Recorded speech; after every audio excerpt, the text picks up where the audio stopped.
လွန်ခဲ့သောအစဉ်အလာအဟောင်းကာလတစ်ခု၌လူသားတို့သည်အသက်ရှည်လျားစွာနေထိုင်ကြသောအချိန်တစ်ခါရှိခဲ့သည်ထိုကာလ၌မင်းများအဆက်ဆက်ပေါ်ထွန်းခဲ့ရာမှတန်ခိုးကြီးမားလာသောမင်းတစ်ပါးစေတီယမင်းပေါ်ထွန်းလာခဲ့သည်စေတီယမင်းသည်ကောင်းကင်ဘုံသို့တက်နိုင်သောတကူ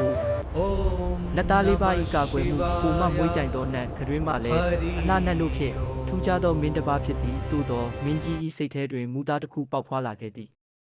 မိမိအတိတ်ကဂရီးတစ်ခုကိုပြည့်စုံစေရန်အမှန်ကိုလှည့်ပြောမည်ဟုဆုံးဖြတ်လိုက်သည်ပညာရှိယသိတော်သည်မင်းကြီးအားမူသား၏အန္တရာယ်ကိုသတိပေးခဲ့သည်မူသားဆိုခြင်းသည်တရားကိုတတ်ခြင်းဖြစ်၏ဟုသို့သောမင်းကြီးသည်မနာယူခဲ့ပထမအကြိမ်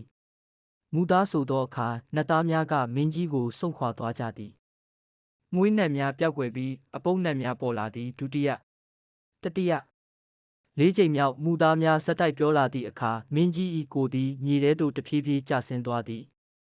သို့သောနောက်ဆုံးအချိန်ထိမင်းကြီးသည်အမှန်ကိုမပြောခဲ့ခုနှစ်ကြိမ်မြောက်မူသားဆိုသောအခါမြေကြီးသည်ဖွင့်ထွက်လာပြီးမင်းကြီးကိုမျိုးချလိုက်သည်အဝီစီငရဲသို့ကြားရောက်သွားခဲ့သည်ဤဇလန်းကတင်ပေးသည်မှာအမှန်တရားသည်လူကိုကာကွယ်ပေးတော်လဲမူသားသည်မိမိကိုယ်ကိုဖျက်ဆီးစေသည်